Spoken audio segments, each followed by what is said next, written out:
Well, the man and woman accused of running funeral scams on people who were grieving have a list of alleged victims just about as long as their criminal histories. Fox 26's Damali Keith joining us live after speaking with a longtime Houston funeral director who says she too encountered this pair before they were arrested.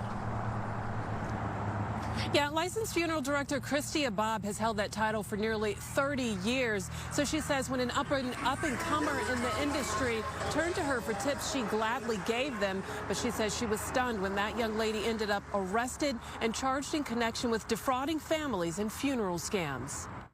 For anyone to play on the emotions of a family that is grieving, you have to be some type of sick. But that's exactly what detectives say Javion Major and Sandy Broussard did over and over again, allegedly running a funeral business unlicensed and stealing money from families. Both Major and Broussard have long criminal histories. Some families who saw their funeral directors on the news for fraud and for funerals and embalmings that never happened have reached out to longtime licensed Houston funeral director Christy Bob with Elite Life Celebrations for help. Being a professional over 28 years in the industry, this is something that I thought I would never hear. Bob says one woman whose son was supposed to be cremated and his service was held in December still hasn't received his remains, and the mom isn't sure where his body is. We did find out where he was located, but upon finding that out, he hadn't been cremated. Bob says these are some things that may tell you to choose a different funeral home.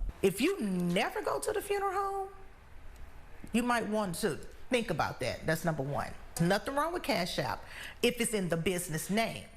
But if it is to that person, that's a red flag. This is a consumer brochure by the Texas Funeral Service Commission. In every establishment, you should have this posted in your lobby. She says a general price list should also be available, and don't do business if you don't receive an invoice with itemized funeral costs the same or next day. They'll go to a website for everything else, but they never check out the funeral establishment. Check them out.